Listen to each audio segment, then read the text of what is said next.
Hola, buenos días a todos. Agradezco primero a la sociedad la Pensé oportunidad de que estar aquí con seguía. ustedes. Ya va. Hablaremos un poquito un tópico que empieza a ganar atención en días o en años recientes, más que todo, en cuanto a lo que es el tratamiento del cáncer de colon y recto y específicamente al tratamiento de cáncer de colon, que es la escisión completa del mesocolon. Sabemos que el cáncer colorectal es una neoplasia bastante frecuente en nuestro medio y también en la mayor parte del mundo. Es la segunda o tercera neoplasia común en incidencia global. En México ocupa la tercera o cuarta causa de neoplasia, afectando en ambos sexos en más o menos en igual medida. Y es importante recordar que es una enfermedad que va a incrementar su aparición con la edad y esto arriba de los 50 años. Estos son datos de Globocan del 2018 y como podemos ver en los diferentes gráficos en incidencias en todas las edades y en los dos sexos, en hombres y en mujeres por separado, cómo el cáncer colorectal se encuentra finalmente dentro de las primeras causas de neoplasia en nuestra población. Y si vamos a nivel mundial, también volvemos a encontrar casos elevados de cáncer de colon y recto, y que estos finalmente también van a estar relacionadas a muerte por el cáncer de colon y recto. Entonces, es importante por eso recordarlo y hacer hincapié, y sobre todo en el papel que tenemos como médicos en tratando enfermedades del tubo digestivo, la concientización para el screening y la vigilancia. Partimos un poco de la historia en cuanto al tratamiento de cáncer de recto, porque esto es algo importante y que ha definido un poco la estrategia en cuanto a la decisión completa del mesocolon. El cáncer de recto, y nos vamos allá a décadas de los 70, décadas de los 80, en los cuales era un pronóstico bastante sombrío para los pacientes con altas recidivas locales y obviamente se traducía en altas posibilidades de morir relacionadas a la enfermedad. Obviamente en ese tiempo se empiezan a realizar los nuevos protocolos para tratamiento del cáncer de recto, entre los cuales estaba la aplicación de quimioterapia, neoadyuvante, quimioterapia adyuvante, al igual que los protocolos de radioterapia neoadyuvante. Y todos estos empiezan a ver que sobre todo con el uso de radioterapia de forma neoadyuvante empieza a haber un mejor control local y una mejor recidiva del, local de la enfermedad, y esto asociado sobre todo a una mejor sobrevida de los pacientes. Pero también a la par que se realizaban los estudios con radioterapia, el doctor Bill Hill en Inglaterra empieza a describir finalmente que hay un plano embriológico que se puede separar y del cual podemos lograr una técnica quirúrgica precisa y específica para el tratamiento de cáncer de colon y recto, respetando todos estos planos embriológicos y estos envoltorios que cubren finalmente el mesorrecto y los depósitos ganglionares y depósitos tumorales que puede haber en esta zona, y implicando finalmente una buena técnica quirúrgica en estos pacientes se encuentra tasas de recidiva local bastante bajas, del 5% o inclusive menos. Obviamente esto se empieza poco a poco a extender en Europa y con la asistencia de un patólogo que se enfoca mucho en lo cual debe ser el análisis de la pieza histopatológica y la calidad que esta pieza debe tener, que el doctor Phil Kirk empieza a describir todas estas finalmente características que debemos de completar como cirujanos para poder tener un buen resultado en el tratamiento de cáncer de recto. Y esto sobre todo se enfoca a la integridad del mesorrecto, que nos va a ayudar mucho a tener unos márgenes de resección adecuados. Y obviamente ya el trabajo como ellos como patólogos, identificar los ganglios linfáticos y las características microscópicas de cada tumor para poder de ahí definir una etapificación adecuada. Entonces, entre los dos empiezan a trabajar y de ahí sacan, al final de cuentas, la importancia que implica el margen circunferencial en el tratamiento de una neoplasia, en este caso del recto. Y en este mesorrecto puede haber depósitos tumorales en toda la grasa, pero esto se puede encontrar hasta 2.5 centímetros distales. Y de aquí se pueden establecer márgenes distales, sobre todo para resección quirúrgica en una neoplasia de recto. Pero, ¿qué pasaba? Mostraban ellos su estadística con esta innovación en la técnica quirúrgica con resultados bastante mejores que los que se tenían con sobrevidas, sobre todo en aquellos pacientes en estadios más tempranos, 1, 2 o 3, con sobrevidas mucho mejores que las que se tenían en ese momento con los tratamientos ya estandarizados. De ahí lo que empieza a difundirse a nivel sobre todo europeo, como decíamos en un inicio, es sobre todo en Noruega, se empiezan a capacitar y hacer grupos de tratamiento multidisciplinario para esta patología. ¿Y qué es lo que empiezan a hacer ellos? Empiezan a capacitar a cirujanos, patólogos, oncólogos, radioterapeutas, y de esta forma se estructura un equipo calificado para hacer el mejor proceso de tratamiento en esta enfermedad y obviamente se capacita en particular a los cirujanos en cuanto a la técnica específica de la incisión total del mesorrecto y a los patólogos para el proceso de análisis de esta pieza. Eso ayuda finalmente, ya con la colaboración también de los radiólogos, para poder etapificar de forma adecuada y tratar a los pacientes de la mejor forma posible. Y eso obviamente se asocia a una mejoría en los resultados y ellos presentan finalmente su experiencia inicial, en los cuales empiezan a ver recidivas locales mucho más bajas y estos inclusive en pacientes en los cuales no aplicaban radioterapia. Obviamente se empiezan a estandarizar los procedimientos como es en Suecia, en donde ellos iniciaron sus protocolos de radioterapia antes de la decisión total del mesorrecto y con los cuales ya vieron mejoría en la sobrevida y en la recurrencia local sobre todo. Estos pacientes, después de estandarizar la técnica con una decisión total del mesorrecto más la radioterapia cuando así se requería, ven que es un dato importante para obtener un control local en estos pacientes, por lo cual se empieza a establecer ya como norma o como conducta que aquellos pacientes con un cáncer localmente avanzado o un cáncer con márgenes de riesgo, realizar habitualmente radioterapia no adyuvante y al momento de hacer una cirugía o una decisión total de mesorrecto. Pero ¿qué pasa en el colon? A la par que se veían todos estos datos y empieza a ganar, obviamente, una mejoría en la sobrevida y en el resultado de los pacientes a largo plazo, en los pacientes de cáncer de colon se ve que se empiezan a quedar atrás y que la sobrevida empezó a ser mucho mejor en los pacientes con cáncer de recto. De ahí se empieza a estudiar y son la gente de Alemania que empieza a estudiar un poco más a profundidad en cuanto a las estructuras que involucran finalmente el drenaje linfático en el cáncer de colon y empiezan a describir que así como en la fascia o en el plano de la pelvis y en la fascia mesorrectal hay planos embriológicos que se deben de mantener y estos van en relación muy crítica con el mesocolon, tanto del lado derecho como del lado izquierdo, y se vuelve de suma importancia la descripción de la famosa fascia de Toll, que es una fascia descrita desde 1800 y que finalmente empieza a describir cómo hay un plano de separación entre el mesocolon, la fascia de Toll y posteriormente el retroperitoneo y de esta forma poder limitar de forma adecuada el mesocolon y poder realizar una resección quirúrgica lo más completa posible. ¿Qué características tiene finalmente el mesocolon? Sabemos que contiene estructuras vasculares y linfáticas, es un tejido o es una parte del tejido del colon en el cual está bien delimitado por mesotelio, dos capas de mesotelio y tejido adiposo y las estructuras ya definidas en su interior,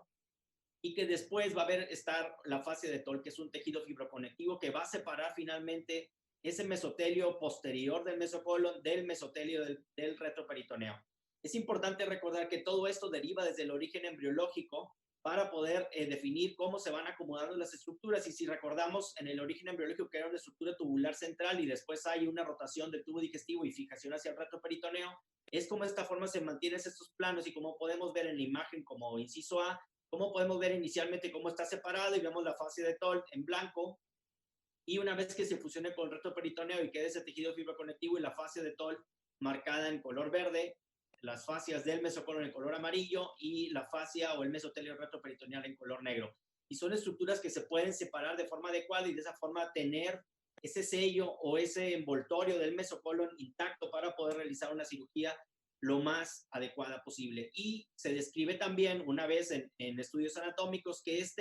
estos planos son continuos a través de toda la raíz del mesocolon, tanto al colon ascendente como al colon descendente, y colon sigmoides hacia el colon transverso, que es, aunque es un poco menos definido en esta parte, y que se continúa hacia la parte de la pelvis, hacia el mesorrecto. Y tenemos estudios histológicos en los cuales se pueden ver cómo están finalmente las capas de mesotelio y el tejido adiposo y fibroconectivo con los vasos linfáticos en estos espacios. Y esto nos apoya un poco por el hecho de poder tratar de mantener esos planos íntegros en la medida de lo posible en todos los pacientes cuando hacemos una cirugía con principios oncológicos.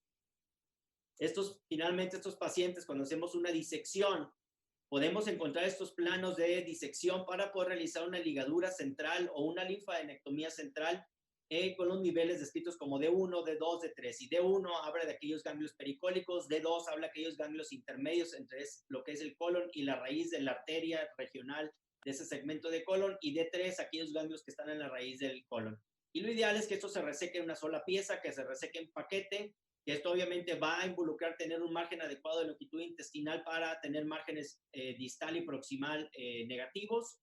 y que obviamente este paquete que va, por lo menos en este dibujo, en un color verde, este paquete se mantenga íntegro y que no se abra.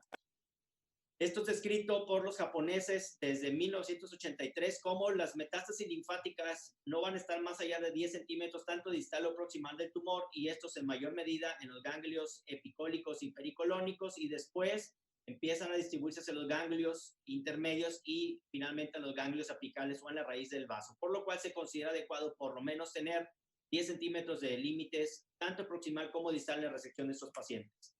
Es importante finalmente cuando hacemos una escisión mesocólica, el que hagamos una visión mesocólica completa, porque esto puede ser un factor pronóstico para la evolución de la enfermedad. ¿Por qué? Porque obviamente podemos tener metástasis linfáticas y que si rompemos el mesenterio y hay una metástasis linfática en ese momento, podemos hacer diseminación al momento de romper la pieza. Pero también recordar que puede haber metástasis linfáticas en ganglios centrales hasta en un 2%. Y esto es importante sobre todo en los pacientes con tumores localmente avanzados. Pero también está descrito las metástasis salteadas o skip metástasis, que estas pueden estar presentes en 0.8%. ¿Y esto qué significa? Que pacientes con metástasis en ganglios centrales y que estos ganglios epicólicos y pericolónicos o ganglios mucho más cercanos están normales. Y por eso es importante tratar de tener una cosecha ganglionar lo más completa posible. Es importante por eso también el trabajar en conjunto con un equipo multidisciplinario y sobre todo trabajar de la mano con el patólogo para que también nos pueda apoyar con el tema de identificación de micrometástasis y obviamente la búsqueda de estos ganglios en el mesenterio resecado o en el mesocolon resecado.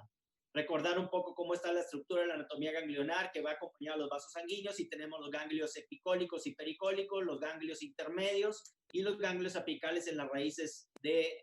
los pedículos arteriales, estos en el lado derecho del colon.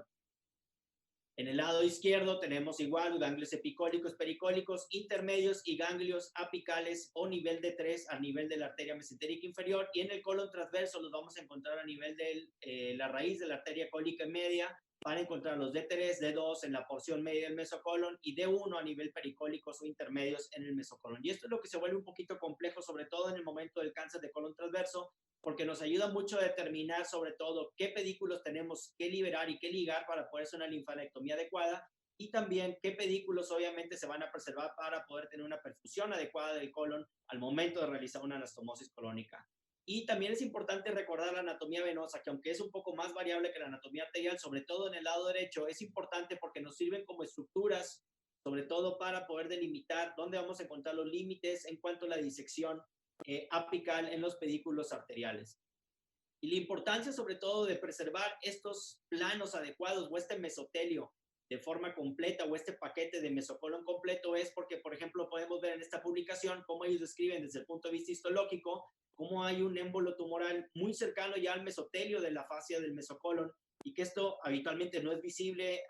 al simple ojo, y obviamente el romper esta fascia en este momento podemos hacer una diseminación de células a la cavidad peritoneal. De ahí que se empiezan a hacer obviamente todas estas estrategias con la intención de preservar el mesocolon, hacer disecciones en planos embriológicos para poder tener todo este paquete de mesenterio, de colon y de intestino para poder realizar una resección adecuada, en la cual al momento de realizar una escisión completa del mesocolon tenemos que hacer una ligadura alta de pedículos, y esto va a terminar haciendo un significado anatómico como va a ser disecciones de los planos anatómicos, una ligadura central a nivel de la arteria mesentérica superior y vena mesentérica superior como referencia en el lado derecho, y en la aorta en el lado izquierdo para ligadura de la arteria mesentérica inferior, y esto finalmente lo que traería es una linfadenectomía completa. Si podemos ver en esta pieza de la publicación, como vemos, aquí está la raíz del vaso, aquí tenemos la neoplasia, el margen que hay tan largo, cómo se ven todas estas ventanas, por ejemplo, los pedículos principales, en este caso el iliocólico se encuentra aquí, la rama derecha de la cólica media se encuentra aquí, y esta ventana que habitualmente es un plano que no hay vasos importantes, pero se debe de preservar porque hay tejido linfático importante en el mesocolon.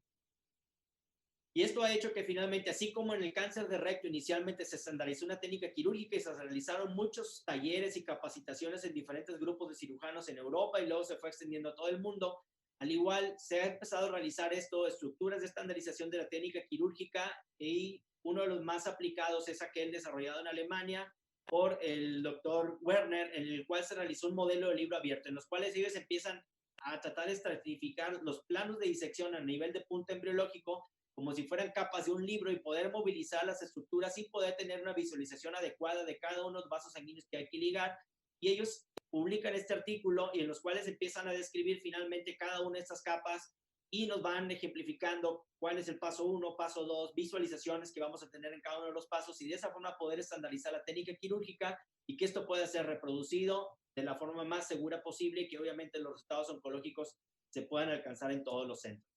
Es importante también, y esto también es trabajo del doctor Quirk, el patólogo que en Inglaterra empieza a escribir ya después también en cuanto al cáncer de colon, cómo hay también un sistema de graduación, así como en el mesorrecto podemos hablar de un plano mesorrectal íntegro, después hacer una disección errónea hacia el plano mesorrectal y que puede ser mucho más profunda, llegando inclusive hasta el muscular del recto. Obviamente también así se puede clasificar y se puede graduar la calidad de la escisión del mesocolon y se establecen diferentes planos, como son un plano mesocólico completo, un plano intramesocólico es en el cual que se rompe aquella fase del mesotelio y hay algunos defectos ya hacia la grasa del mesocolon, y un plano hasta la muscular propia. Obviamente el plano más pegado hacia el tumor será todavía mucho peor y de hecho ellos hacen un análisis de la calidad de las piezas que resecan con la sobrevida de sus pacientes y los resultados oncológicos y se observa que en aquellos pacientes que tienen sobre todo un plano hasta la muscular ya muy pegados al tumor, tienen peores resultados que aquellos pacientes que tienen un plano con un mesocolon completo e íntegro contra un plano intramesocólico. Que la diferencia no llega a ser tan compleja, sobre todo en ese plano intramesocólico y en el plano mesocólico completo, pero como quiera, sobre todo un inicio, llega a dar cierta ventaja el realizar o mantener estos planos íntegros. Y finalmente en este mismo estudio, con una cohorte de son 1.716 pacientes, si podemos ver es una tabla bastante pesada, pero lo importante recordar es que en los pacientes que hicieron una linfadenectomía completa y una excisión completa del mesocolon encontraron que hubo mayor cantidad de ganglios analizados, que hubo mayor cantidad de pacientes con resección R0 o una resección completa con márgenes libres microscópicos y macroscópicos,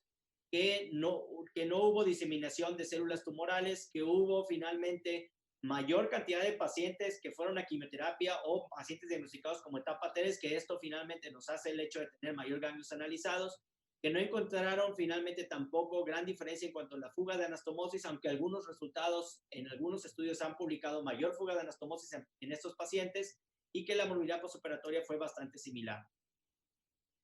El grupo de Alemania que empieza a describir esa técnica de decisión total de mesocolon, empieza a hablar de su evolución y empieza a describir que es una técnica que ellos realizan desde la década de los 70 y que ha ido evolucionando poco a poco y ha ido mejorando obviamente esta técnica con el paso de los años. Y analizan finalmente en diferentes periodos de tiempo, en 4 periodos, involucrando periodos del 78 al 84, del 85 al 94, del 95 al 2002 y del 2003 al 2009. Y analizan finalmente cuál es la tasa de recurrencia locos regionales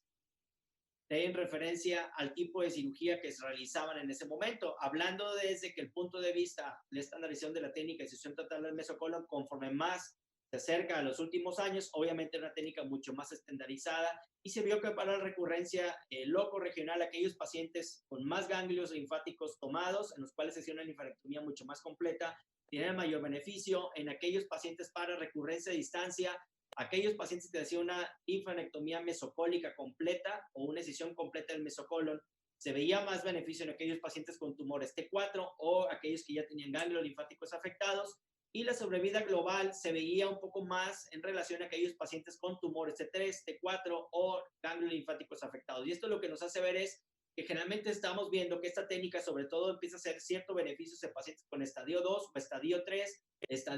o estadio 3 ya un poco más tardíos, obviamente. Y esto implica el hecho de que se hace una mejor resección y se disminuye la posibilidad de dejar márgenes positivos, aunque sean microscópicos o macroscópicos.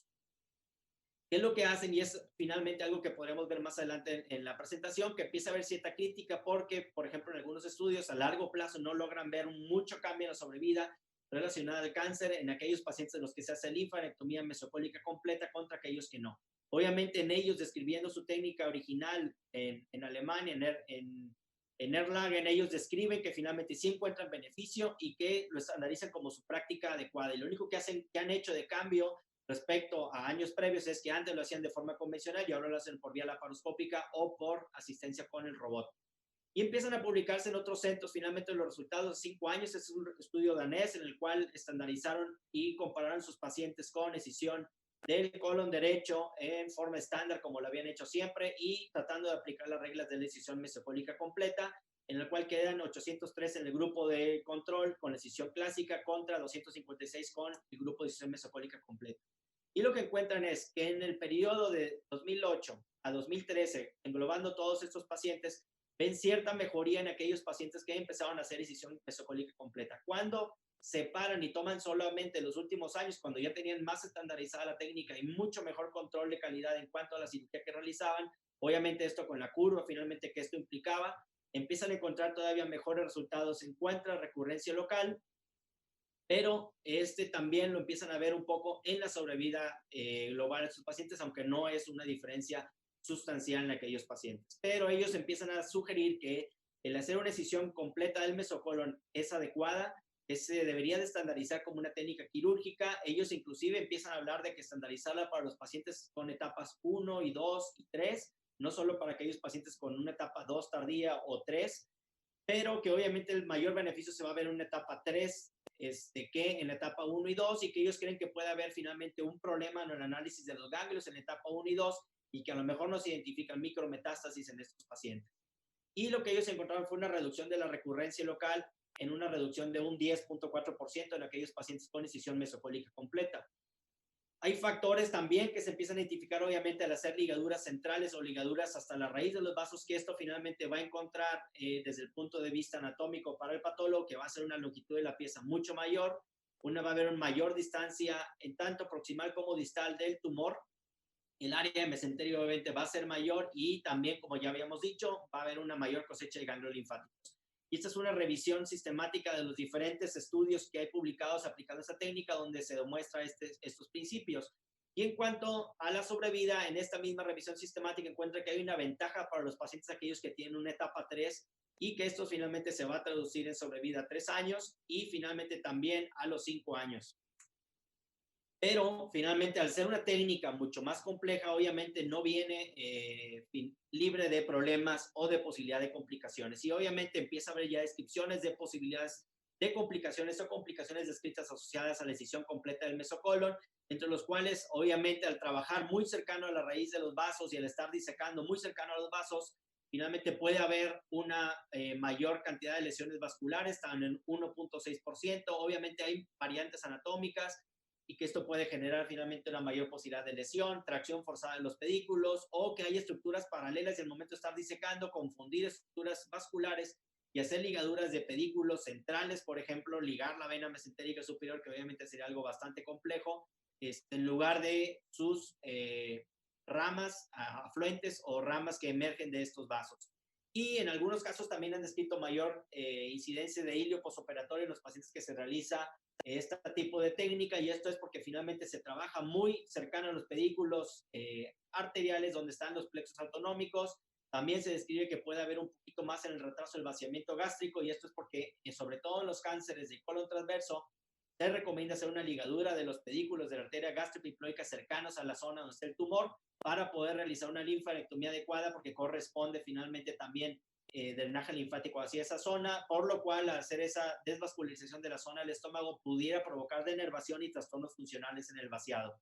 Y recordar sobre todo en el lado izquierdo la lesión de los nervios autonómicos, que estos van hacia la pelvis, estos van a estar asociados a la función urogenital